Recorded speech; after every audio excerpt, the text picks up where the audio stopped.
Muy buenas noches a todos, es un gusto poder saludarles.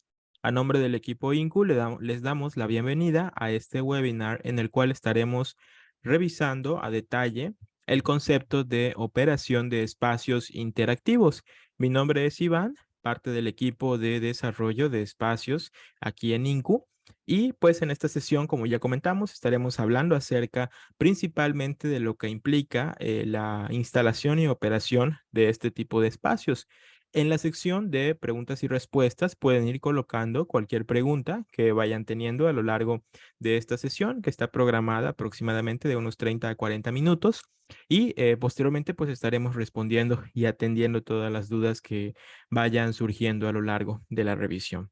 Así que bueno, pues vamos a ir arrancando entonces con esta sesión introductoria acerca de operación de espacios interactivos. Bueno, pues para comenzar precisamente, primero vamos a explicar un poco a detalle en qué consiste este concepto de espacios interactivos 4.0. A grandes rasgos, si siguen la página de INCU, probablemente o si anteriormente ya han trabajado con instalación de este tipo de espacios, sabrán que los espacios interactivos, entre otras cuestiones, lo que buscan es crear áreas o espacios donde el usuario tiene una experiencia de inmersión con diferentes tecnologías digitales. La principal característica de estos tipos de espacios es que además de brindar al usuario una experiencia sensorial en la cual normalmente pues estimulan varios sentidos, desde la vista hasta el oído, por lo general hoy en día se está sumando mucho el concepto de interacción, donde ya no solo es esta experiencia sensorial directa, sino además hay una retroalimentación al momento de interactuar con estos espacios, por ejemplo, realizando despliegues multimedia específicos o, por ejemplo, creando pues despliegues condicionales en función del comportamiento de usuario, creando dinámicas donde se conectan de punto a punto los usuarios que están interactuando, etcétera. Estos espacios interactivos de manera general buscan en primera instancia esta parte de estimulación sensorial del usuario conjuntada con esta dinámica interactiva. Y precisamente aquí podemos ver en pantalla algunas de las áreas en las que pues hoy en día está cobrando más relevancia el uso de este tipo de espacios.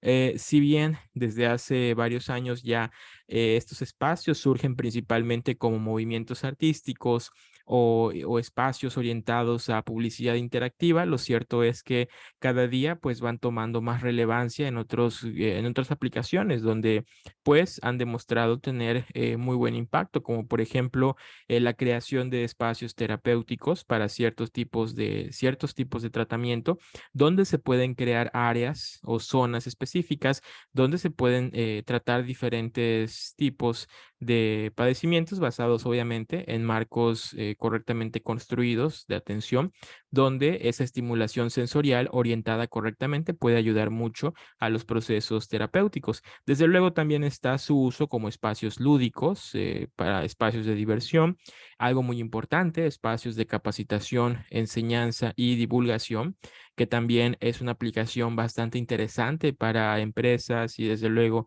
sector educativo al momento de precisamente llevar esta estimulación en varios sentidos, sumado a la estimulación kinestésica que se pueda ir dando para poder generar pues un marco de aprendizaje mucho más eficiente al momento de crear este tipo de espacios. Y precisamente algo que vamos a discutir un poquito más adelante es que cuando hablamos de este tipo de espacios, no necesariamente tenemos que recurrir siempre a los casos de despliegue multimedia más costosos para tener resultados bastante positivos. Vamos a hablar de algunos espacios, por ejemplo, que únicamente funcionan con despliegue de audio y a través del despliegue de audio únicamente generan resultados bastante grandes. Realmente una de las bases que nosotros siempre trabajamos al momento de hablar del diseño de este tipo de espacios interactivos es centrarnos en qué característica de valor buscamos para el usuario, porque muchas veces no se trata de utilizar la tecnología o el despliegue multimedia más avanzado o más elaborado que con el que se cuente, sino realmente de prestar atención a cuál puede ser ese factor de valor que pueda detonar, obviamente, dependiendo del tipo de usuario y del mensaje que queremos comunicar, y conforme a ello, pues seleccionar la tecnología más adecuada para acoplar este diseño. Entonces, vamos a ver ahí algunas estrategias en capacitación y enseñanza que precisamente se apegan a esta filosofía. Y desde luego, algunas otras áreas y funcionalidades que también se vuelven relevantes son la recolección de datos de interacción, la virtualización de espacios y los proyectos de intervención urbana o intervención social. En particular, ocurre algo muy importante cuando hablamos de espacios interactivos conectados. La recolección de datos de interacción se vuelve un factor bastante importante que nos puede ayudar en gran parte a mejorar el propio espacio y a mejorar la dinámica de interacción del usuario, ya que, por ejemplo, al momento de tener una instalación interactiva, podemos ir midiendo en tiempo real, por ejemplo, qué zonas de esta interacción, de esta instalación interactiva son las que realmente el usuario está utilizando en mayor proporción y qué zonas realmente por algún motivo pues no están siendo llamativas, ¿no? O tienen bajo factor de interacción. Y esto pues como ya mencioné me puede servir para mejorar el diseño de la instalación o bien simplemente para analizar si esto se puede asociar a algún comportamiento prediseñado de la instalación. ¿A qué nos referimos? Por ejemplo, si fuese algún montaje donde estamos evaluando la preferencia hacia un producto o hacia determinada llamada a la acción, pues podemos con esto segmentar un tipo encuesta de mercado y ver cómo se está comportando el usuario. Entonces, por eso la recolección de datos de interacción en este tipo de espacios se ha vuelto pues es bastante funcional y relevante para poder crear una mejor dinámica en su diseño y en sus resultados.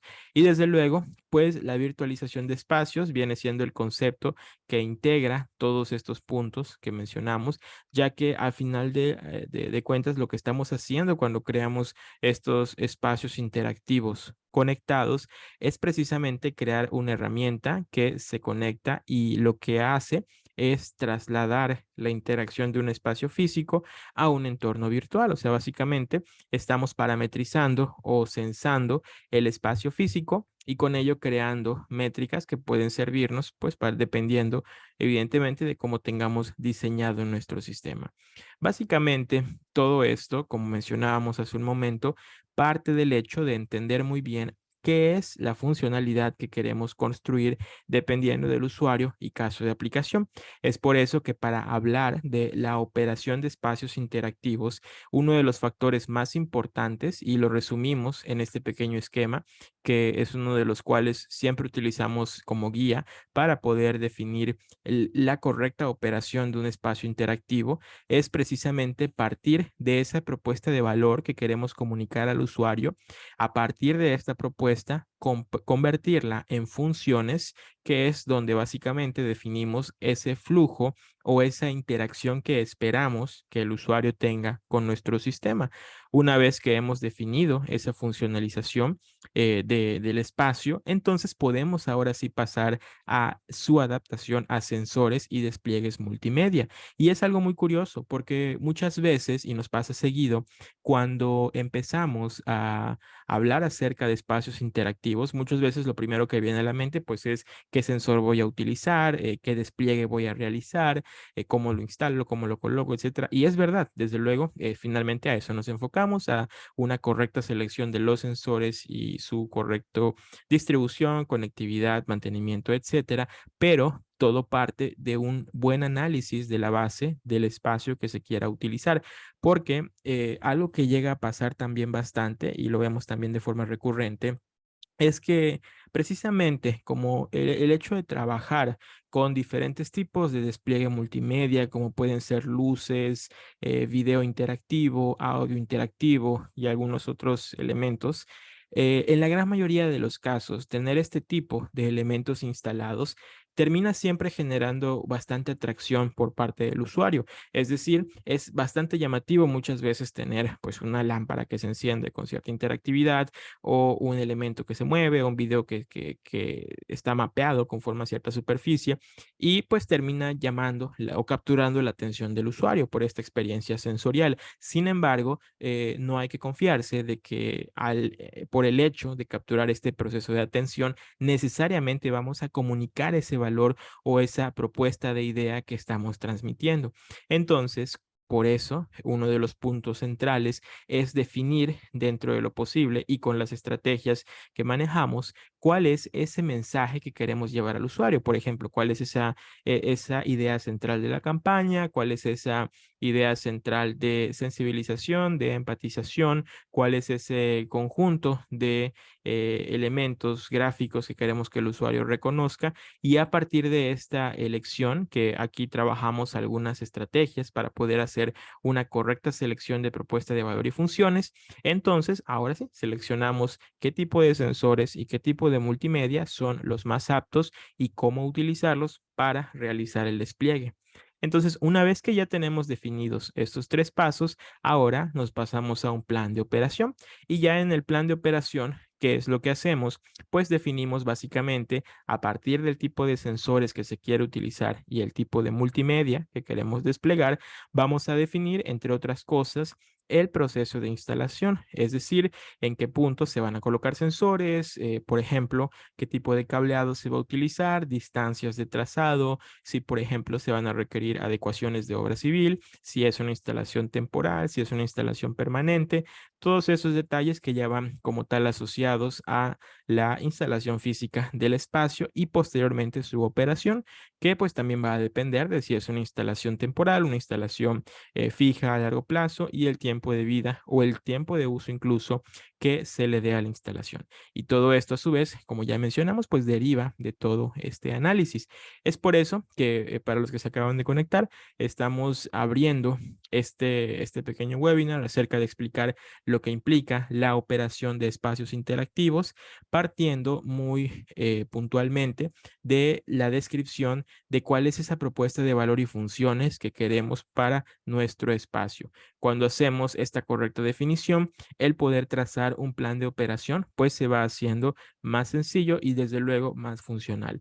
Al final del día, y algo que también siempre arrojamos como recomendación cuando empiezan a trabajar e introducirse a este mundo de espacios interactivos es que algo que marca una diferencia muy importante entre cada proyecto y proyecto, porque bueno, es evidente que en la medida en la que vamos trabajando y realizando más instalaciones y más diseños de proyectos, pues vamos adquiriendo esa experiencia y profesionalismo al momento de realizarlos, pero algo que marca mucho la diferencia es precisamente el seguir una estructura al momento de crear y montar estos espacios, ya que al momento de nosotros seguir cuando menos una planeación mínima donde definimos estos puntos centrales, va generando una mejor adquisición de experiencia al momento de realizar las instalaciones. Es decir, cada vez nos permite crear con mayor precisión una elección correcta de propuesta de valor, una conversión correcta a funciones y, bueno, posteriormente, pues usar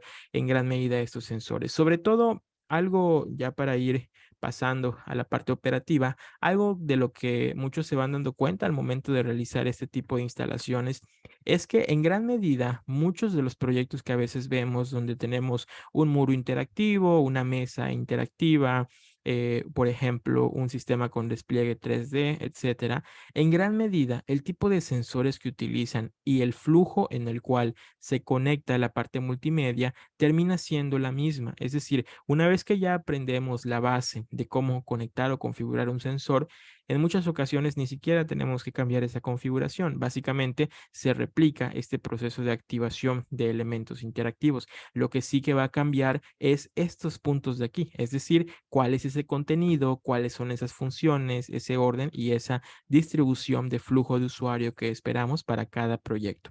Entonces, a largo plazo es mucho más relevante ganar experiencia en cómo compatibilizar estos dos elementos con la aplicación de los sensores y los elementos multimedia para poder garantizar y tener proyectos exitosos hacia nuestros usuarios. Entonces, estos 4 pasos les recomendamos siempre tenerlos muy presentes al momento de hablar de operación y principalmente diseño y luego operación de espacios interactivos.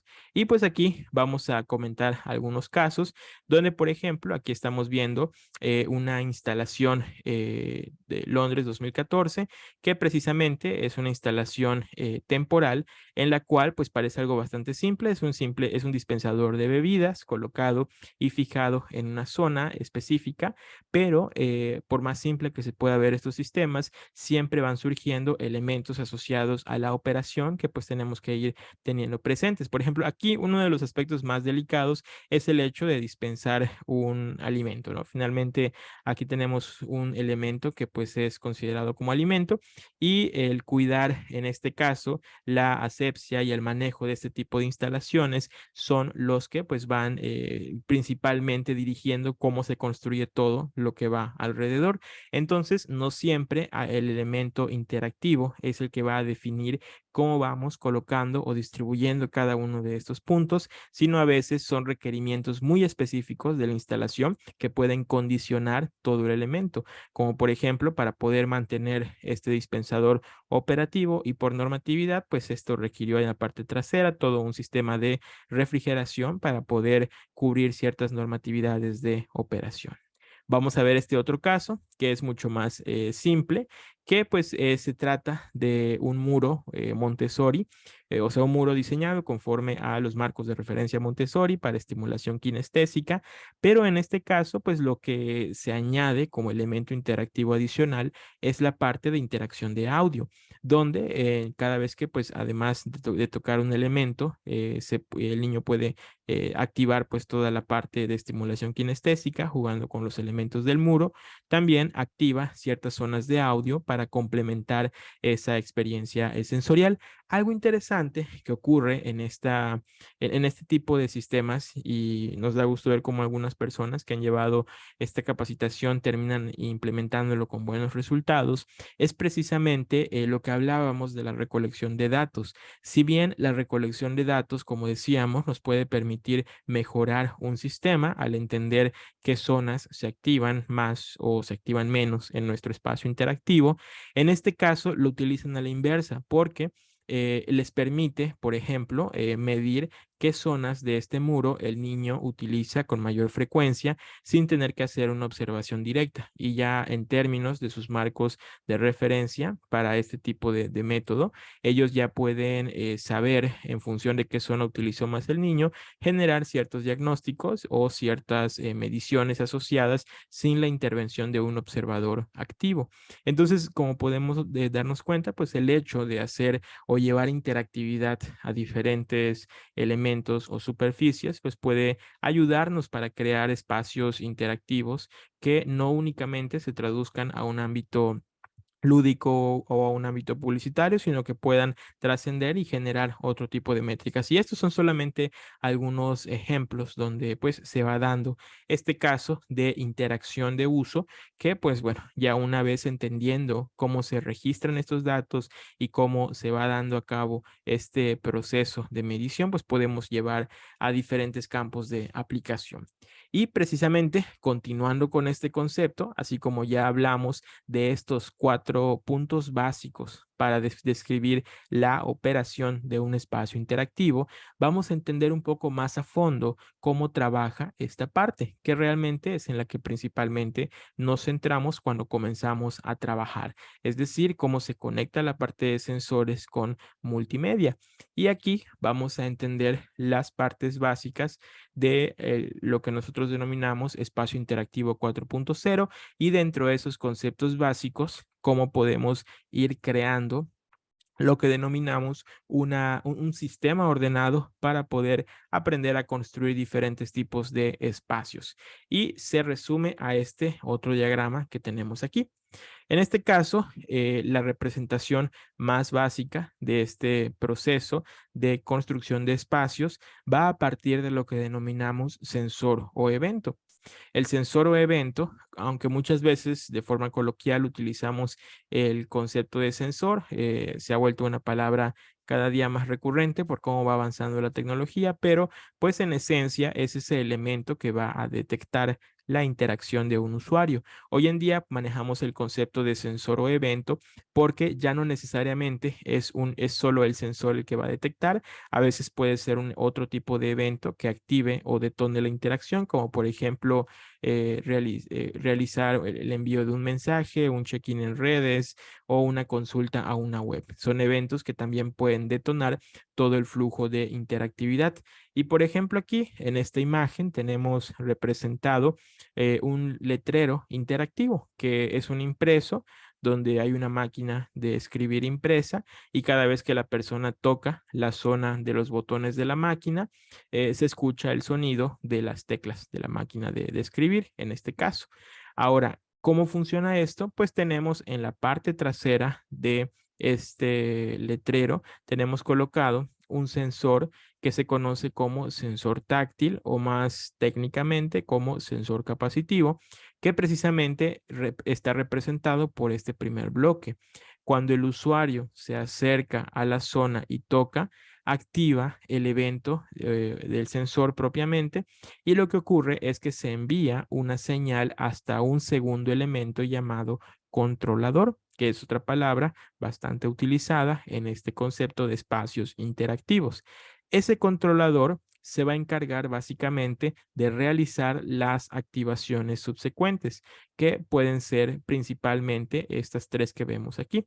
Ese controlador puede directamente activar un elemento actuador conectado, que puede ser una bocina, una lámpara o algún otro aparato electrónico, por ejemplo, una máquina de humo, un juego de luces DMX, que ya serían un poquito más avanzados, pero al final del día el controlador está enviando una señal de activación o puede pasar que también el controlador active un elemento más complejo, como puede ser un procesador de video o una computadora, por ejemplo, y a través de esa activación despliegue un elemento multimedia que puede ser video interactivo, audio interactivo, etcétera, ¿no? Y pues obviamente todo esto ocurre en cuestión de milisegundos para crear la experiencia de activación instantánea.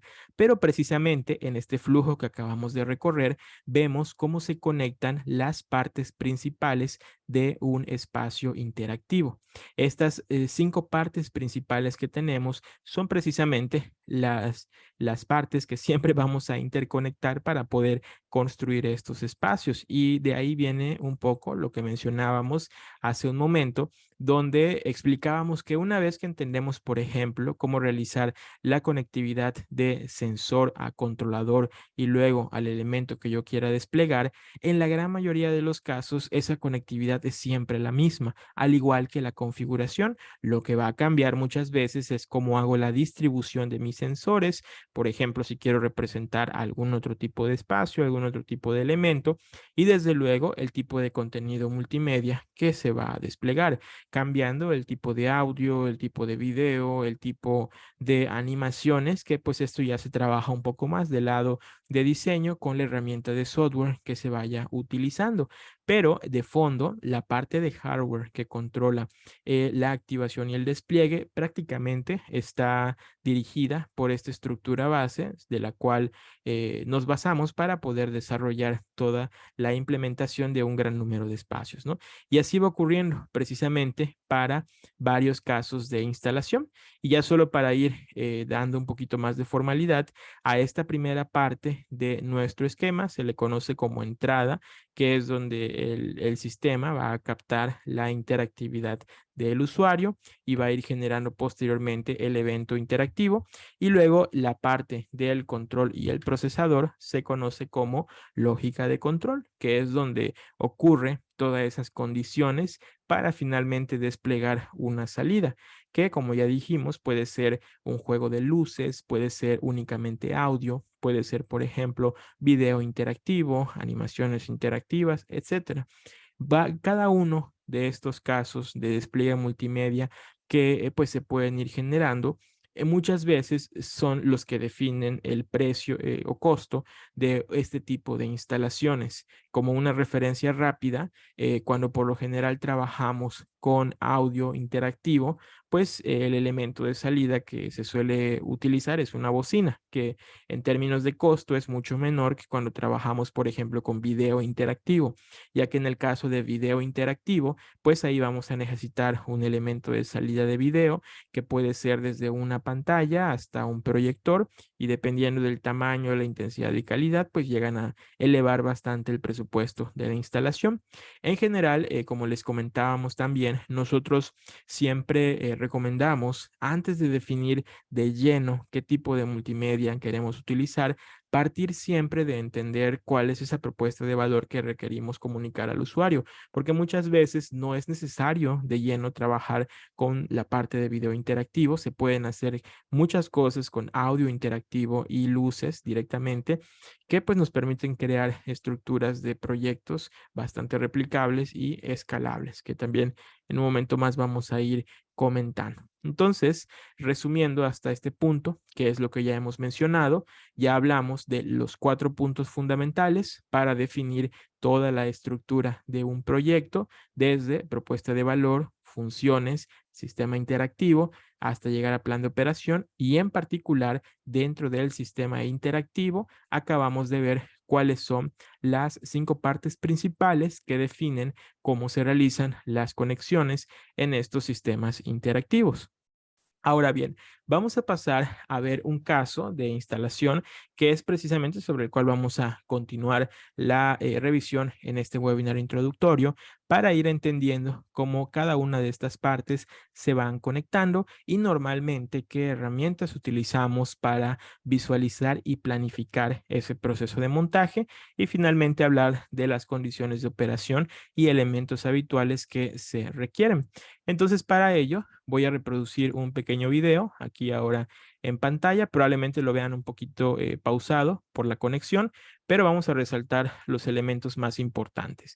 Este es un pequeño montaje de tipo sistema solar, que es para salas pequeñas, donde lo que hacemos es usar la parte de video interactivo. En este caso, el video interactivo que se utiliza simula planetas y galaxias y cuando el usuario toca alguna de las zonas de los planetas, puede activar videos con narración de datos de cada uno de los planetas. Entonces vamos a verlo unos segunditos y ahorita continuamos con su explicación.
Bueno, ahora vamos entonces a explicar cada uno de los elementos dentro de este montaje de espacios interactivos, precisamente haciendo referencia a este bloque que ya acabamos de explicar sobre cómo se maneja el concepto de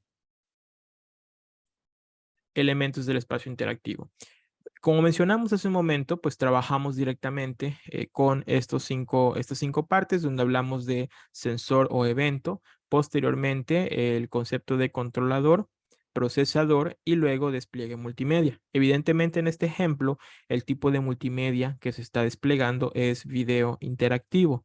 Siendo un poco más específicos, la técnica que se utiliza se conoce como video mapping interactivo, que es una de las técnicas que trabajamos habitualmente para este tipo de espacios, donde su principal característica es que el usuario, pues al activar un evento, activa la animación correspondiente y pues proviene de la línea del video mapping, que consiste en hacer o acoplar una capa de video a una geometría o relieve específico para crear esta percepción de profundidad. En este caso, se acopla la geometría de los planetas a estos relieves de poliestireno que se colocan en la pared. Comenzando por la parte de los sensores, pueden ver al inicio del video cómo se van colocando precisamente estos pads en la pared. Estos pads que ustedes están viendo son precisamente los pads capacitivos que pues detectan cuando un usuario se acerca a la zona y activa. Aquí estamos viendo lo que se conoce como una instalación frontal. Normalmente este proceso de instalación se puede hacer de dos maneras, de manera frontal o de manera anterior, dependiendo del tipo de muro que estemos utilizando. La ventaja que tiene el utilizar este tipo de sensores es que no requieren un contacto directo con el usuario, sino que al momento de activarse, podemos imaginar que generan una especie de nube o campo de detección que atraviesa los materiales y pues puede detectar a través del material sin que se tenga que tocar directamente. Por eso, por ejemplo, en este caso es un muro de concreto y no se tenía acceso a la parte trasera del muro, por eso se colocó de frente. Pero, por ejemplo, si hacemos la instalación en una mampara de madera, MDF, acrílico o algún material más delgado, del cual tengamos acceso a la parte trasera, estos botones se pueden colocar en la parte trasera del material y aún así van a detectar de frente, porque pues como ya mencionamos, el campo que generan penetra el material hasta un grosor que puede ser calibrado hasta los 30 centímetros para poder detectar cuando el usuario está activando cierta zona. Entonces, en este caso en particular, se colocan todos los pads, vemos cómo se van instalando y encima de ellos se colocan estos relieves de unicel. Tal vez no se alcanza a percibir completamente en el video, pero en físico, cuando están proyectados los planetas sobre estos relieves de unicel, sí crean una perspectiva de profundidad que hace más llamativa el espacio que se está proyectando. Y de hecho, esa es una de las recomendaciones que siempre se hace al trabajar con este tipo de sets de video interactivo. Dentro de lo posible, poder mapear relieves o contornos con superficies extruidas, porque pues esto genera un mayor atractivo visual al generar pantallas no convencionales. Digo, a diferencia de una pantalla tradicional, que usualmente es una superficie plana, en este caso estamos trabajando con elementos con cierto relieve y volumen, y eso pues se vuelve bastante llamativo en la técnica de video mapping. Y entonces se van colocando estos elementos de poliestireno y luego se empieza el proceso de mapeo. Aquí vemos estos cables que vemos pasando por aquí, son los que van precisamente conectados al controlador. El sensor capacitivo en este caso necesariamente requiere estos filamentos. Es un cable bastante delgado que de hecho una vez que se coloca incluso en la parte frontal se puede pintar encima de él o cubrir con algún otro elemento, por ejemplo como vinilos o acabados en tapiz para ocultarlo. No genera profundidad y se conecta directamente al controlador el cual a su vez envía las señales de activación al procesador. En este caso, el procesador pues es la computadora donde está procesándose el video y es donde se generan las animaciones que vemos desplegadas posteriormente. Entonces, una vez que ya colocamos nuestros sensores y los conectamos a el controlador, nos vamos a nuestro procesador, o sea, a nuestro software, a la parte donde hacemos el procesamiento gráfico, que pues en realidad es una computadora, es una laptop conectada a un proyector que está haciendo la salida multimedia del video correspondiente. En este caso, la técnica de videomapping interactivo se puede trabajar con diferentes softwares de videomapping comercial disponibles pues hoy en día en el mercado. Entre los más usuales con los que trabajamos están, por ejemplo, GVM, MapMapper o Resolume, que son tres de los softwares de videomapping más, repito, conocidos hoy en día en el mercado. Y lo que hacemos es entender y aprender cómo se conectan estos softwares de videomapping con la parte de control interactivo. Entonces, sin profundizar tanto en la técnica de videomapping, lo que se hace normalmente en un videomapping es que se van colocando las capas o elementos de video correspondientes y se van ajustando estos puntos que vemos que se conocen como puntos nodos, los cuales pues van haciendo la deformación de perspectiva isométrica del video que se está proyectando para generar un empalme correcto y crear para el usuario esa percepción aparente de profundidad. Y es básicamente lo que se hace acá. Acá podemos ver cómo se va ajustando la geometría de salida de estos videos a cada una de las posiciones de los círculos que ya tenemos que pues van a representar los planetas. Entonces, pues todo eso es la parte de manejo del software, donde se va haciendo ese acoplamiento. Y ya una vez que tenemos configurados todas las capas de video que se van a utilizar, se configura la parte interactiva, es decir, la conectividad entre el controlador y el procesador. Es decir, que cada vez que detecte a la persona, le avise al procesador que tiene que desplegar determinado video para que pueda funcionar en el concepto de salida. Y eso se hace a través de algo que se conoce como protocolos de comunicación.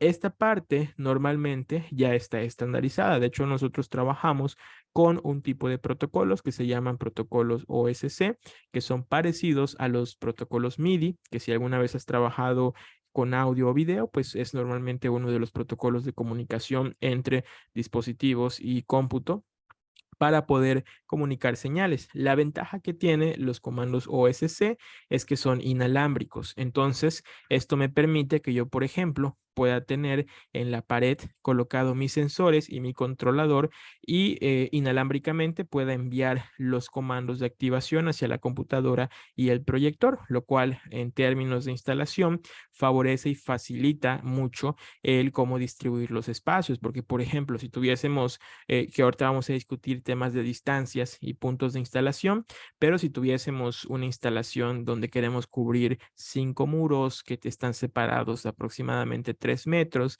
entonces ahí tenemos distancias de casi 15 metros y llevar todo eso hacia un equipo de cómputo va a requerir conexiones USB activas, que bueno, va haciendo compleja la instalación de la parte de los sensores. Entonces, si podemos trabajar todo en formato inalámbrico, esto facilita mucho la reducción de uso de cableados para poder conectar o sincronizar varios de estos sistemas a la vez. Y ya una vez que hacemos la sincronización del controlador con el procesador, pues básicamente queda listo nuestro sistema. Y en el ejemplo vemos, perdón, vemos cómo al tocar uno de los elementos se activan esas animaciones de video que ya están preconfiguradas en otras capas.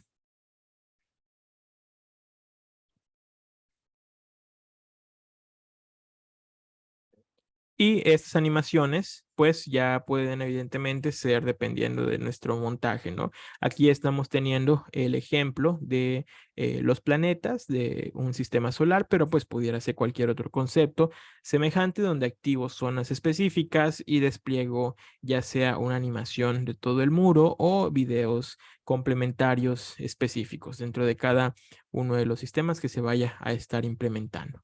Ahora bien, Precisamente, hablando ya un poco más del caso de instalación, vamos a ver un poquito más cómo hacemos la planeación para poder definir qué puntos de posicionamiento e instalación se requieren, y aquí vamos entendiendo cómo se van integrando todas las partes del concepto de diseño de espacio interactivo. Para ello, la herramienta que nosotros les recomendamos utilizar es precisamente una herramienta llamada SketchUp, que probablemente has escuchado alguna vez, que es una herramienta de diseño CAD bastante rápida de aprender a utilizar. Es una herramienta con la cual podemos hacer posicionamiento y trazados para realizar diferentes cambios o movimiento de ángulos de elementos. Y pues es una herramienta CAD de diseño de espacios.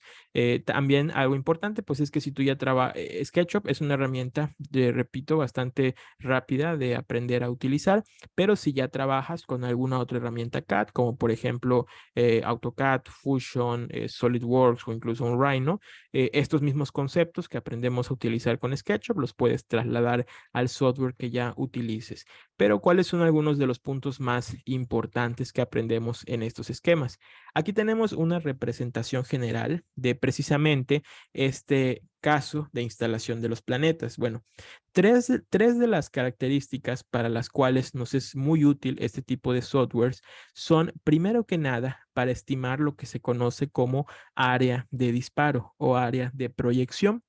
Aquí tengo representado en esta imagen, tenemos representado un modelo de proyector que es el BenQ WM560 junto con su área de disparo, que es este prisma que vemos aquí transparente.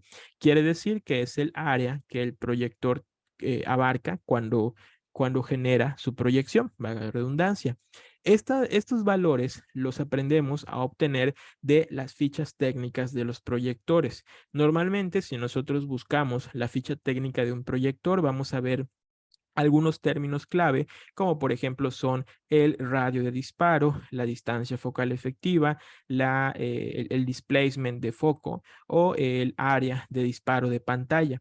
Todos estos términos nos sirven para calcular diferentes variaciones, como son aquí, por ejemplo, el área de disparo, entre otras que nos sirven para otros casos de análisis. Pero aquí la más básica que utilizamos es el área de disparo, que básicamente es este espacio que vemos aquí, este cuadrado que se forma aquí y que se encuentra a determinada distancia del proyector.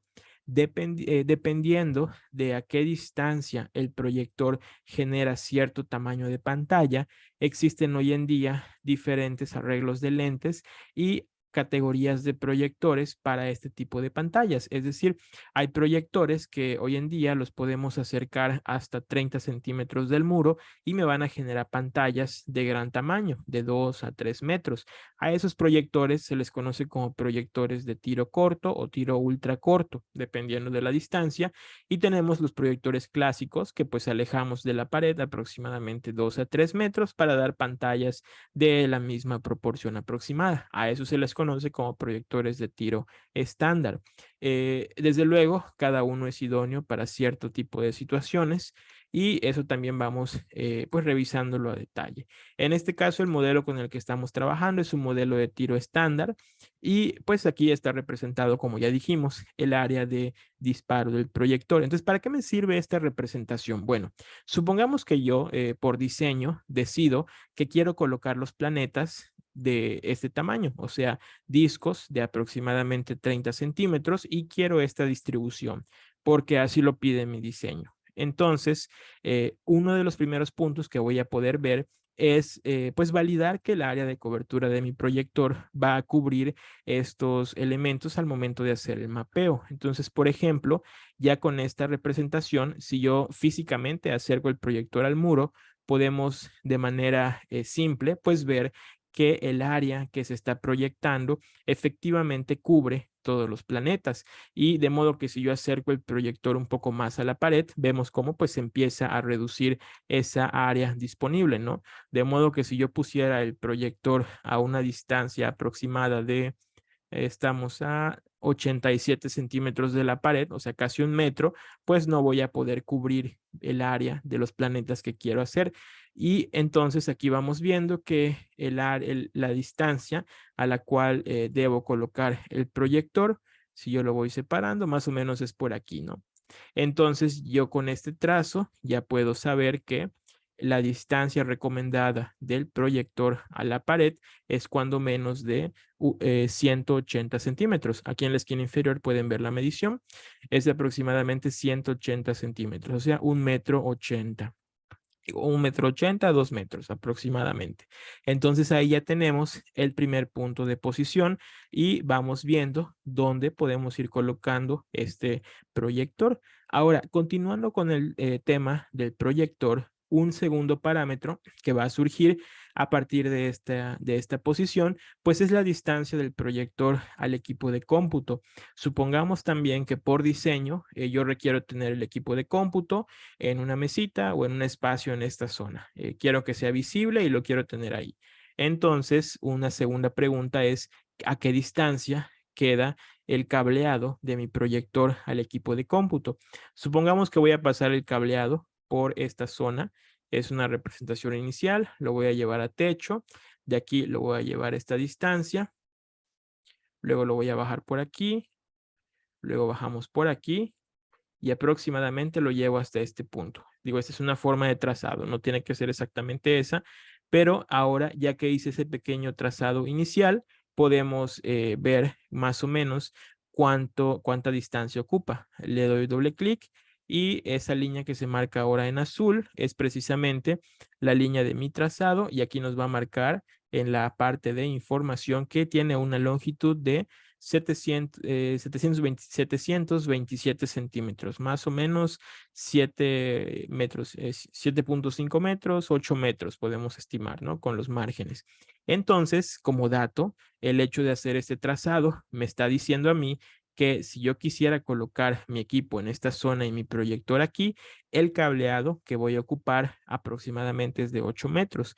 Esto si lo coloco directamente sobre la superficie, porque pues si lo coloco por detrás del muro y lo quiero pasar por arriba, quizás se lleve 1 metro más. Entonces vamos a suponer 10 metros. Aquí tenemos un dato importante. Cuando trabajamos con cableados, es muy importante considerar la distancia y el tipo de información que va a llevar ese cableado. En este caso es un cableado HDMI que está pensado pues para transferir información de video, ¿no? A determinada resolución. Normalmente los cables HDMI precisamente aguantan en buena resolución, o sea, hasta 4K, una distancia de cable libre de hasta 10 metros. Es decir, no requieren ningún refuerzo activo. Un refuerzo activo ocurre cuando tenemos una señal bastante larga, por ejemplo, una señal en el caso de HDMI arriba de 10 metros, de 15 metros, de 20 metros, y en esos casos para transmitir el video, sobre todo cuando son videos de alta resolución, si la señal no posee un refuerzo activo o de alimentación activa, es muy probable que se caiga la señal de video, o sea que de repente esté transmitiendo el video y de la nada se apaga el proyector o falsea. La recomendación en estos casos, cuando superamos los 10 metros, pues es usar un cableado activo o algún otro tipo de formato de cableado, como por ejemplo el famoso CAT activo, que es otra manera de transferir datos de video, que ya nos permite extendernos a longitudes mucho más largas. Pero en este ejemplo, como estamos viendo, quedamos aproximadamente en los 8 metros. Entonces, un HDMI de 10 metros va a funcionar sin problema para este caso. Aquí lo importante es entender cómo el trabajar con software CADs nos ayuda precisamente a prever este tipo de situaciones, que es verdad, al final del día, si ya tenemos la experiencia y hacemos un levantamiento en la zona o una inspección, pues podemos prever o medir o estimar directamente esa instalación, pero cuando estamos comenzando es una buena herramienta que nos ayuda a visualizar cómo trazar nuestros procesos de cableado. Y básicamente esto es como nos centramos con la parte del proyector. Ahora, yéndonos a la parte de los sensores, también tenemos allá algunas condiciones que se asocian al concepto de operación como tal del sensor capacitivo.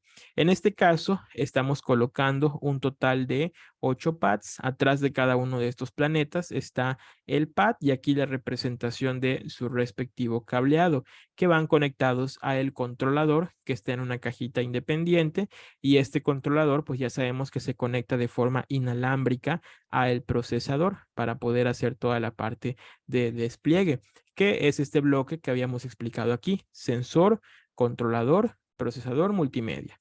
Entonces aquí tenemos el sensor que se conecta a nuestro controlador, y el controlador envía la señal inalámbricamente al equipo de cómputo, y el equipo de cómputo pues ya vimos que activa la parte de la proyección. Pero aquí, por ejemplo, podemos estimar también cuánto cableado se va utilizando para cada una de estas conexiones. Por ejemplo, el primer sensor de su punto de conexión al controlador tiene aproximadamente 50 centímetros. Pero, por ejemplo, uno de los últimos sensores que viene por acá, que es el que está a nivel de suelo, podemos ver que su cableado es un poco más largo. En este caso, su cableado ya es de casi 4.5 metros más o menos, ¿no? Casi 5 metros, que de hecho es la distancia máxima recomendada para este tipo de sensores. Es decir, cuando extendemos un sensor de tipo capacitivo, se recomienda extenderlo no más allá de 5 metros para tener buena estabilidad en la señal, salvo que hagamos algunas adecuaciones para mejorarla, que pues ya son temas un poquito más avanzados en la parte de instalación. Y precisamente en esa instalación de forma complementaria, vemos que están los sensores que van en los planetas, o sea, en las zonas de la pared, y vemos que hay dos en el suelo. La idea de los sensores de suelo es que detecten cuando la persona se acerca o pisa en esta región, y ahí puedan activar también algún otro elemento interactivo. Entonces, como podemos ver, también este proceso de trazado CAD nos ayuda a visualizar posiciones de cómo ir colocando cada uno de estos sistemas, ¿no? De ya tenerlos directamente instalados. Y ya para ir finalizando, entonces cuando vemos ya toda nuestra instalación y dimensionamos cómo se va a colocar, podemos empezar a construir un plan de mantenimiento y operación. En particular, este tipo de instalaciones, una de las mayores ventajas que tiene es que en particular el mantenimiento se centra principalmente en el equipo de cómputo y en el equipo multimedia. Este tipo de sensado, ya sea que utilicemos el sensado capacitivo, que es el que acabamos de explicar, o el sensado por reconocimiento de imagen, que también es otro que se suele aplicar para este tipo de sistemas, en general no requieren de mantenimiento. Es decir, salvo que ocurra un daño físico directo al sensor, es decir, que se golpee o que haya pues eso, ¿no? Un daño directo abrasivo o de ruptura de los sistemas, ya sea por uso excesivo o por daño directo, y que requiera cambiar el sensor. Más allá de ello, no requiere un mantenimiento directo. Usualmente, donde requerimos un mantenimiento continuo o periódico al menos de cada 6 meses a 12 meses, es en el uso de proyectores, donde se recomienda pues lo más habitual, que es la limpieza de filtro para evitar sobrecalentamiento y la verificación de conexiones, es decir, verificar que los cableados no están presentando ningún tipo de falso para poder hacer todo el proceso de instalación. En cuanto a la operación, gran parte en particular el software de mapeo que se está utilizando, está pensado para que una vez que ya tenemos precargada la rutina de operación, es decir, la rutina de despliegue de video, se puede guardar como un archivo de ejecución directa, y pues basta con encender el equipo de cómputo y ejecutar el archivo de video para que se empiece a reproducir toda la animación interactiva. Más allá de la activación del sistema, pues no se requiere ningún otro elemento de operación, que es la ventaja que nos da el trabajar con espacios interactivos diseñados para un flujo de usuario autónomo, ya que pues tanto la medición de la interacción, es decir, qué puntos se van activando y qué puntos no, se van registrando de forma automática, y el despliegue de video también pues solamente se activa al momento de encender el sistema, que normalmente en un plan de operación pues se designa a una persona que enciende todos los días el sistema, a menos que se tenga un sistema de encendido 24/7 donde siempre está encendido y pues bueno, siempre está corriendo la aplicación del sistema. Entonces, como podemos ir pues ya concretando, el combinar Y para poder lograr este flujo que comenzamos hablando, definiendo una propuesta de valor, funciones, sistema interactivo y plan de operación, pueden ver que implica un conjunto de prácticas transversales que nos permiten partir, desde luego, de una función o una intención de proyecto, elegir nuestros sensores, como ya explicamos, y luego ir construyendo un plan de operación e instalación apoyado de herramientas como son las herramientas CAD que acabamos de ver. En este caso, les vuelvo a hacer el comentario. Ya nosotros recomendamos comenzar con SketchUp si nunca has trabajado con una herramienta CAD, o si no, si ya trabajas con cualquier otra, muchos de los conceptos que vamos a ir desarrollando y aprendiendo en SketchUp los puedes trasladar y utilizar. Y posteriormente, pues a partir de esto podemos ir extrayendo nuestra lista de materiales, distancias de cableado y elementos de sujeción que ya luego podemos traducir a un esquema de costos para poder crear toda la operatividad de nuestro espacio. Entonces, bueno, con esto estaríamos concluyendo nuestra introducción al concepto de espacios interactivos y el cómo normalmente se realiza su proceso de instalación y manejo, desde conceptualizarlo hasta llevarlo ya a una práctica funcional. En realidad, este primer caso, que es el que con el que normalmente introducimos este tema, es un caso que a primera vista, pues sí va requiriendo varios componentes, pero ya una vez que hemos ido practicando cada uno de estos elementos y entendemos a qué se refiere cada uno de ellos, es un proyecto bastante rápido de montar. Se puede montar en 1 o 2 días realmente, dependiendo del volumen de producción que se le quiera imprimir. Puede ser incluso menor el tiempo y dar resultados bastante llamativos. El hecho de tener este espacio para sala es una instalación principalmente pensada para interior, para salas pequeñas, y pues el concepto base, que es activar zonas interactivas y desplegar video interactivo, se puede ir ajustando a otros conceptos. Como ya comentábamos, aquí lo hicimos con un sistema solar, pero luego hay quienes directamente lo aplican, por ejemplo, a hacer narración de eventos históricos, narración de publicitarios y presentación de productos, o directamente algún otro concepto didáctico, como por ejemplo células, partes del cuerpo, actividades físicas, etcétera. Entonces, bueno, si alguien tiene alguna pregunta, puede ir compartiéndola en la sección de preguntas y respuestas y estaríamos respondiendo a partir de este momento. Vamos a ir comenzando con algunas preguntas que nos han hecho ya algunos compañeros ahora en el webinar, y vamos a atender la primera que nos envía la compañera Ana, y respondiendo cómo se realiza la cotización de este tipo de proyectos interactivos. Ok.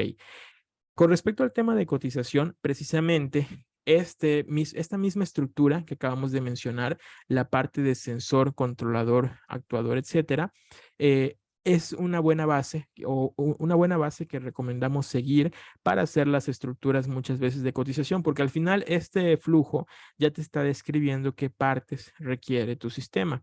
En la parte pues del sensor, pues es el número de sensores que vayas a utilizar, lo mismo con tu controlador, y en el caso de procesador y multimedia, pues el tipo de equipo de cómputo y los elementos multimedia que vayas a estar utilizando, llámese proyector, bocina, etcétera.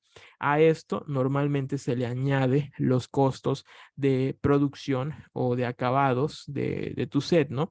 Que muchas veces llegan a ser más representativos que el costo en sí de la parte de sensores y multimedia. Por ejemplo, partiendo como ejemplo este caso de los planetas, si lo haces en un muro simple de MDF con poliestireno, pues evidentemente va a ser más económico. Si lo vas a montar, por ejemplo, en un muro de vidrio templado, utilizando acabados en fibra de vidrio, utilizando molduras en aluminio, obviamente, pues eso va a incrementar bastante el acabado, pero pues depende del tipo de proyecto que se esté realizando. Entonces, ese sería el otro aspecto que se suma, la parte de acabados, y desde luego, como tercer componente que se añade a esta parte de electrónica, acabados, está la parte del trabajo de los contenidos, que normalmente esa ya es una parte bastante variable, depende ya mucho de cómo uno quiera pues cargar la parte de su trabajo artístico creativo en la parte pues de los contenidos que se vayan a utilizar, ¿no? La parte de diseño, etcétera. Entonces, normalmente bajo esos tres rubros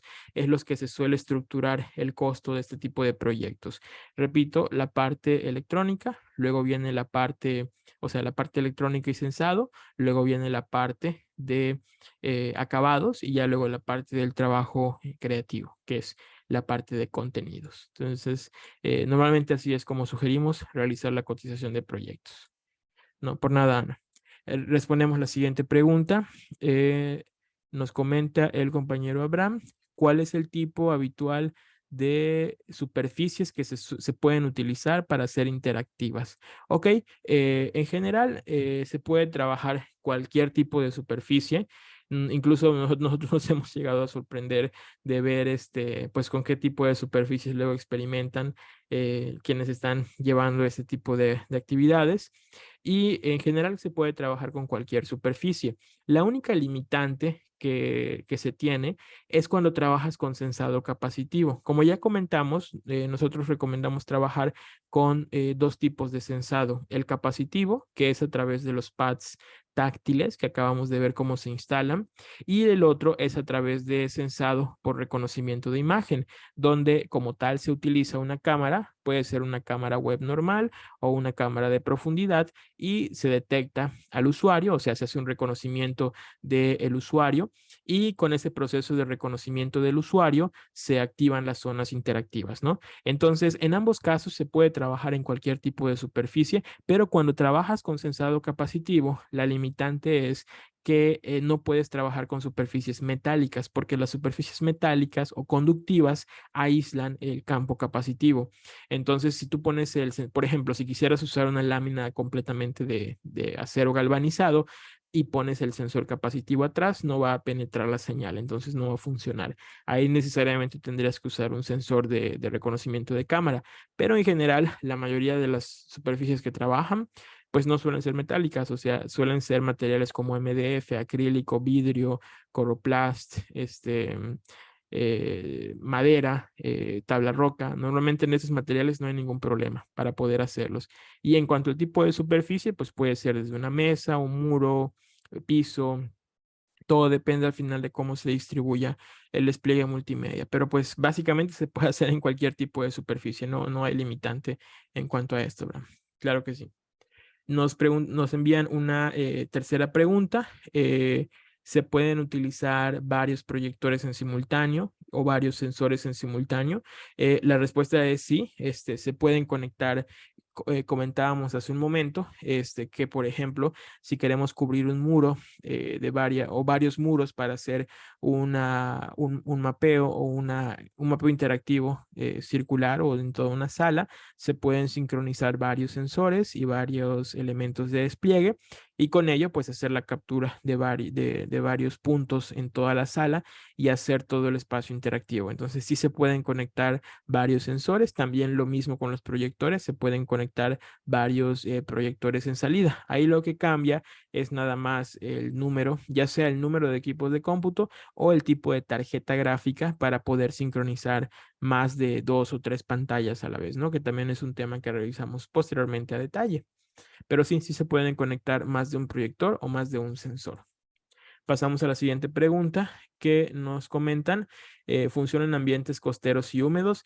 Sí, puede funcionar perfectamente. Evidentemente, en este tipo de ambientes, pues hay que tener un poco más de cuidado con el aspecto de instalación, principalmente con el aspecto de aislamiento. Sí tenemos casos de gente que instala normalmente en costa o en ambientes cercanos a la playa y pues la salinidad en el aire, pues es definitivamente un factor contra el cual hay que tener bastante cuidado. Y lo que principalmente se ve afectado son lamentablemente los proyectores. Ahí sí, debido a que el proyector pues tiene un sistema de ventilación, es un poco difícil aislarlos completamente del medio húmedo y lo que termina pasando es que el tiempo de vida de las lámparas sí se reduce como en un 30%, 40% del tiempo de vida estimado. Por ejemplo, hoy en día en promedio un proyector te viene con una lámpara que te puede durar de 2 a 3 años, ¿no? Tú la tienes que estar cambiando cada 2 o 3 años, suponiendo que tienes un uso continuo. O sea, continuo, estamos hablando de 24/7 de uso. Entonces, normalmente en un ambiente de humedad o salinidad, sí te puede llegar a durar hasta año y medio, un año quizás, ¿no? Para el cambio de la lámpara. Pero realmente es el elemento que más afectado se ve. En cuanto al equipo de cómputo, es más sencillo aislarlo, cerrado. Y lo mismo con la parte de los sensores y controladores. En el caso particular del controlador, ese se puede aislar por completo con dieléctrico o sellador, no tiene ningún problema. Y los sensores capacitivos funcionan directamente con sensores de carbono, entonces esos no tienen problema contra corrosión. Entonces, respondiendo a la pregunta, sí se puede trabajar en ambientes costeros y húmedos, solamente los proyectores son los que ven mermado el tiempo de vida de la lámpara, más o menos como a un año, año y medio, por ejemplo. Pero de ahí en fuera, todo lo demás puede operar sin mayor tema. Otra pregunta que nos envían es qué tan factible y confiables son las pizarras digitales portátiles para este tipo de actividades. ¿Se podría usar cámara de? Ok, sí, en realidad aquí depende mucho de la marca del pizarrón portátil. Normalmente, y ahora sí que te lo digo mucho desde el punto de vista de experiencia con los que hemos trabajado, los de la marca Epson y BenQ, la verdad es que funcionan bastante bien sus pizarrones digitales para poder hacer la parte de muros, bueno, pizarras dáctiles como tal, ¿no? Con su lápiz y todo esto. Y pues ya es cuestión nada más de ajustar el despliegue multimedia que se vaya a querer utilizar. En este caso, pues el despliegue multimedia que se puede mapear para activar se coordina con la parte touch que se configura en el proyector y funciona bastante bien. La única limitante pues es que requieren, el usuario pues tiene que tener, normalmente usan una pluma que es la que tienen que tener allá para activar y pues para ello requieres que el usuario tenga la pluma, ¿no? Entonces, ahí se ve un poco limitado el tema quizás de la inmersividad que pueda tener al tener que usar un dispositivo en las manos, pero funcionan bastante bien. O sea, al menos los de la marca BenQ y Epson, repito, tienen muy buena estabilidad como pizarrones portátiles. Son proyectores de tiro ultra corto que podemos instalar sin mayor problema de forma rápida para poder hacer este tipo de espacios. Y en cuanto al tipo de cámara, em, bueno, no sé si ibas a comentar, Carlos, qué tipo de cámara se puede utilizar, pero normalmente para poder hacer el sensado de posición, nosotros utilizamos cámaras web estándar, o sea, una cámara web normal. Esto lo vemos más en la técnica de realidad aumentada proyectada, así se llama la técnica. Y ahí utilizamos cámaras repito, cámaras web estándar de al menos 720 píxeles, que es lo que se recomienda para tener una buena captura de imagen y una buena detección. No tiene caso utilizar cámaras de 4K o resoluciones más altas porque al final de cuentas, para el espacio que se está mapeando, el 720 es una resolución ya bastante idónea para poder detectar y de todas formas, cuando se procesa la imagen se comprime, entonces no tiene caso capturar en 4K, ¿no? Hasta 1080, por ejemplo, sigue siendo un tamaño de captura bastante recomendado y con él se obtienen muy buenos resultados para poder trabajar al momento de hacer esta detección. Bueno, ¿alguien tiene alguna otra pregunta en la que podamos apoyarle con respecto a la parte de espacios interactivos? De todas formas, si realizaron su registro en el enlace del webinar, a partir del día de mañana, perdón, del día lunes, les va a estar llegando el acceso para poder volver a ver este video en caso de que posteriormente quieran pues seguir viendo el video y así como un correo, un chat de asistencia en el cual también pueden continuar enviando cualquier otra pregunta o duda que hayan tenido. Entonces, también ahí pueden continuar más adelante si tienen alguna otra pregunta. Vamos a responder una pregunta más que nos acaban de enviar. Si se puede usar una cámara Actec 1080 de video para hacer el sensor de una pizarra digital. Sí, si tu cámara es de 1080p, se puede utilizar en efecto para hacer una pizarra digital haciendo la detección de gestos. En este caso, lo único que debes considerar es que en el caso de reconocimiento de imagen, para poder hacer interactivo el espacio, lo que tú vas a tener es un control touch. Entonces, o bueno, un control táctil formalmente. Entonces, cuando tú vas a utilizar la pizarra, pues se va a comportar como si fuera una tablet, básicamente, ¿no? Entonces, normalmente las aplicaciones que tú vas a tener, pues deben ser aplicaciones pensadas para funcionar con esa lógica. Por ejemplo, en realidad la gran mayoría de las aplicaciones de Windows o Mac, dependiendo de en qué sistema estés, ya están preparadas para esto, pero pues solo debes tener eso presente, que al momento de manejar la aplicación, va a ser como si estuvieras trabajándolo con una tablet para poder desplegar, mover o arrastrar objetos. Pero sí, sí puedes utilizar este tipo de cámaras para hacer una pizarra digital, siguiendo esta técnica de espacios interactivos, Carlos. A ver, nos comparten otra pregunta. Contactos, ver el video posible en la tarde.